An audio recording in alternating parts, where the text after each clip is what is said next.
This is a continuous improvement movement reserved for the few with the grit to prove it. Everybody. Good morning. This is Maria, and I am here with my co-host Calvin Williams. This is the Ticket to Freedom podcast, where we discuss continuous improvement as it pertains to current events. Today, we are going to talk about an article we found on Yahoo Finance, and it's about how Ortholite bolsters global operations with the hire of Raj Santhana as Vice President of Operational Excellence. So Calvin, a lot of leading companies are creating executive level OpEx positions. And we see it more day and day, and these roles are created in order to drive continuous improvement and innovation. What is your experience with this subject? I generally like this idea. I think directionally it is the way to go.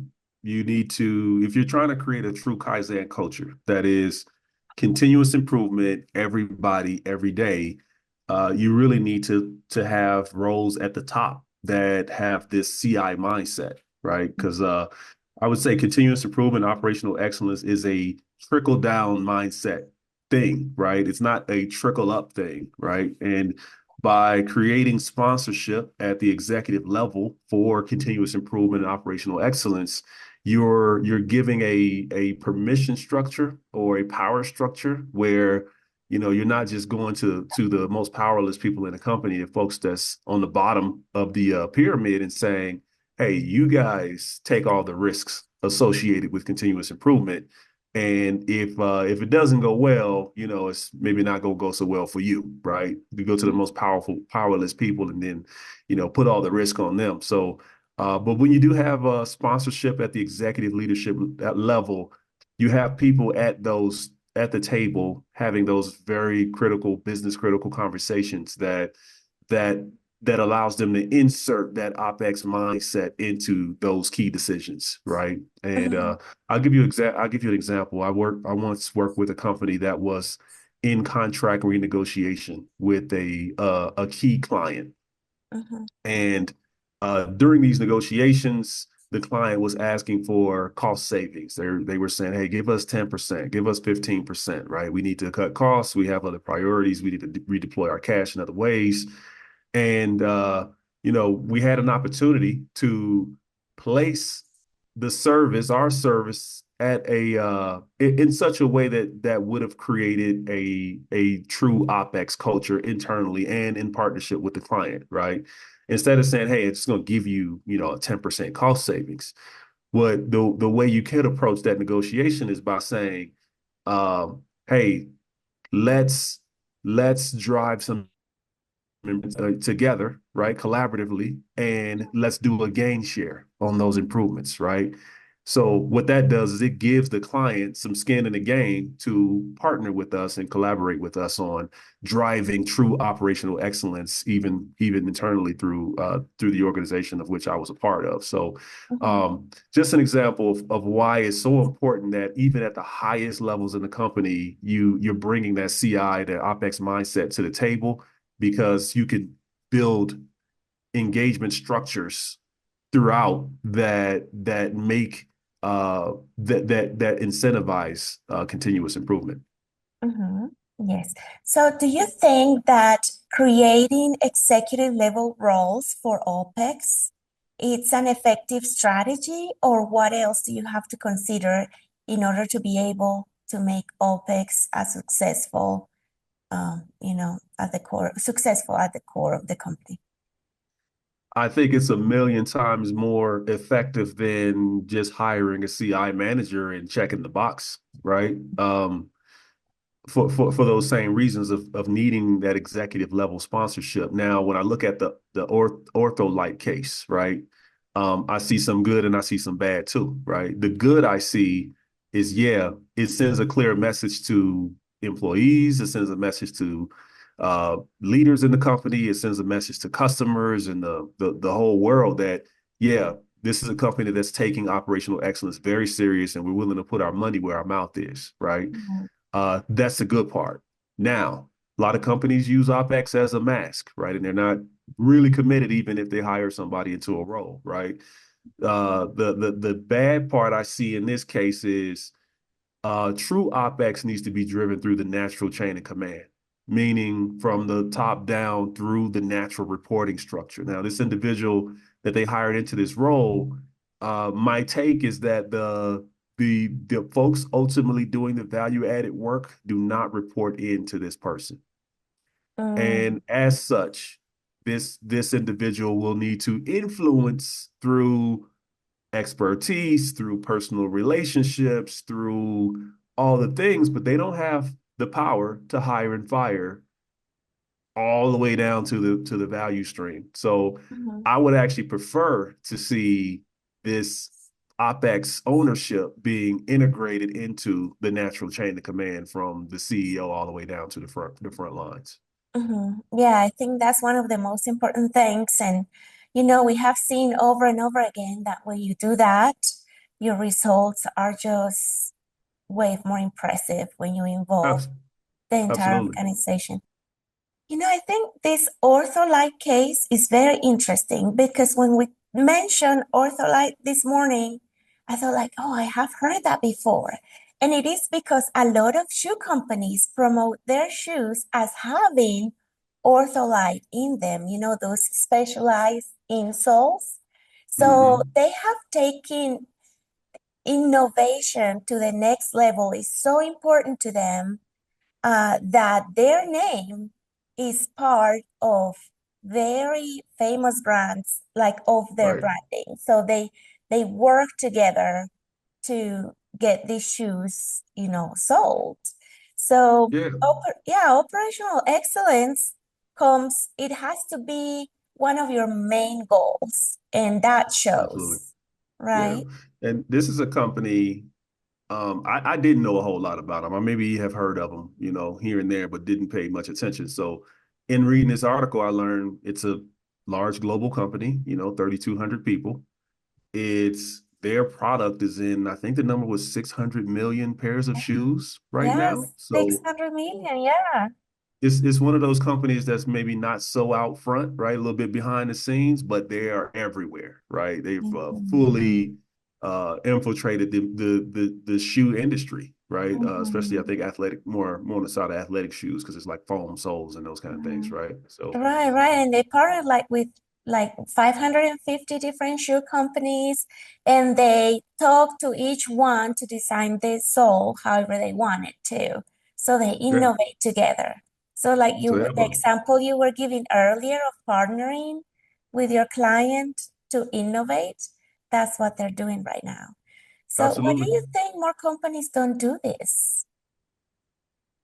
I think what happens in a lot of companies is you know, leaders in most companies are thinking, I need to, meet the needs of today, production needs, or, customer satisfaction needs, or quality needs, or whatever the case is. And maybe they have some personal interest woven into there too. Um, and they don't necessarily realize that these are the exact things that OpEx is there to address, and maybe they don't have a lot of exposure, expertise to a real thriving operational excellence culture. So, for example, I know a leader who I was just having a conversation with her, and she said, and I asked her, say, hey, how do you think about OpEx? What is OpEx to you? And her response was, well, OpEx can be some good tools we can use to execute our projects, right? So, in her mind, projects was the way forward, and OpEx was just like something you can do if you want to or need to if it helps you finish your project, really, right? It wasn't a fully, this is the way we run our business. We're striving for perfection here, and OpEx is a core value of the way we do business, right? It's Mhm. woven into every decision we make, et cetera, et cetera. She didn't see it that way. She saw it as like something some low level project manager would use, Yeah. when it was convenient. So Mhm. I think that's the mindset of a lot of companies, and why they don't take, OpEx as serious as, they don't realize the level of commitment it takes to drive for to really drive for excellence in that way. How do you think this can be improved? Because, I think some people don't understand what operational excellence is all about.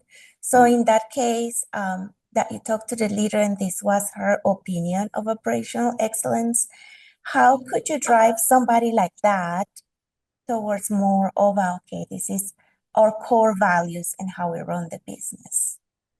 I think seeing is believing. You got to show them what excellence looks like, because I don't even think, to be honest, I don't think it's possible for someone who has never seen it and really doesn't believe in it, doesn't buy in it, doesn't understand the value proposition that it brings, to get to full adoption unless they see other people doing it.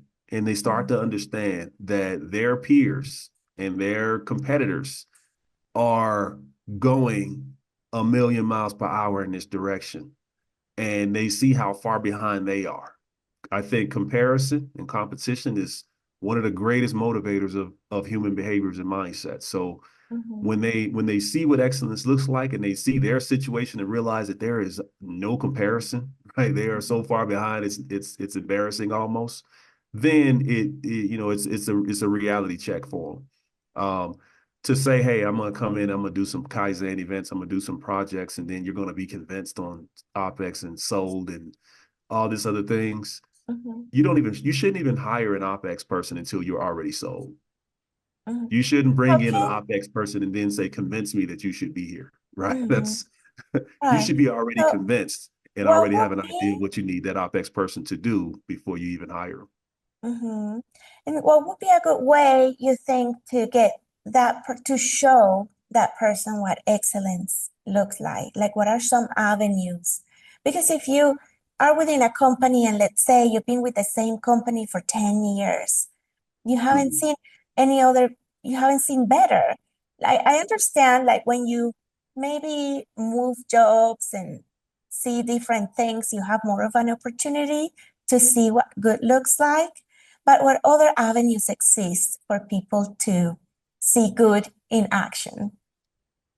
Well, there's a lot of awards programs. There's the Shingo Award. There's the Industry Week Best Plants Award. There's a good number of them out there. AME does tours and things like that. So you kind of gotta, and I'm kind of leaning on manufacturing and plants, but this exists across all industries really. So you kind of got to get out of your office, get out of your bubble, and go see other companies and go tour. And it just so happens that the companies that are best at OpEx tend to have a little bit of an open door policy. They want to show off how great they're doing, right? They want to show how great the place looks and how engaged the people are and how successful their projects and initiatives are going. So it doesn't take a lot to find someone who is doing who really has cultivated a great culture of OpEx, who will open their door and let you come in and see what's going on, right? Mhm. It just takes a little bit of effort. And most consultants or tech partner or technology providers and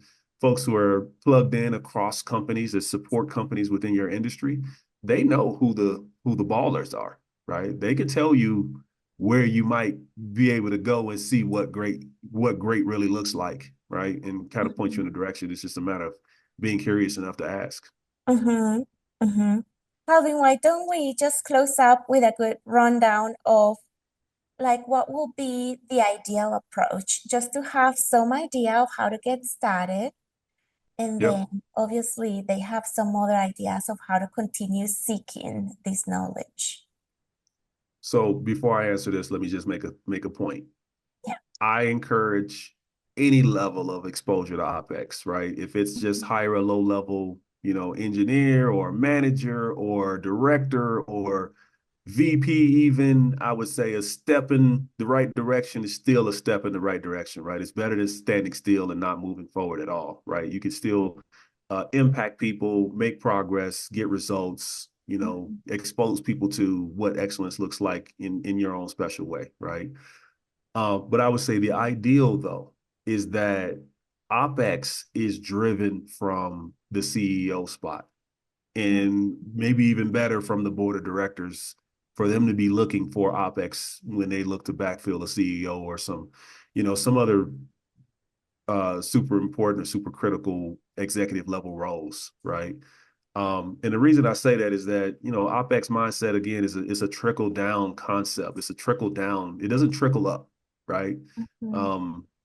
And look at the perfect example is GE right now with Larry Culp, right? GE is a company that did great things with Six Sigma, fell off a little bit, and now they're resurging with Lean. And the hiring of Larry Culp as CEO of GE has, this is a large, bureaucratic, global, stagnant company that was, almost becoming a laughing stock within the continuous improvement community. And now it's emerging as one of the leaders in the movement, the lean movement, right? With the appointment of Larry Culp at the helm. So right now they're putting up phenomenal results, and it reflects in the stock value. It reflects in employee satisfaction and just about every other key indicator of performance success. So that's a great example. Ideally, OpEx should be driven from the CEO suite itself, and then cascade down into the organization. Mm-hmm. And in which case, you may or may not even hire, CI managers at that point or OpEx directors at that point, right? It's already baked into the natural chain of command, which is where it belongs. Mm-hmm. Absolutely. Okay, with that said, I would love to know how you guys are running your operational excellence program at your company. Let us know here in the comments. Thank you for listening to the Ticket to Freedom podcast, and we'll see you again tomorrow. Just in time, not a second slow. From the top flow to the shop flow, come on. Everybody, let's go.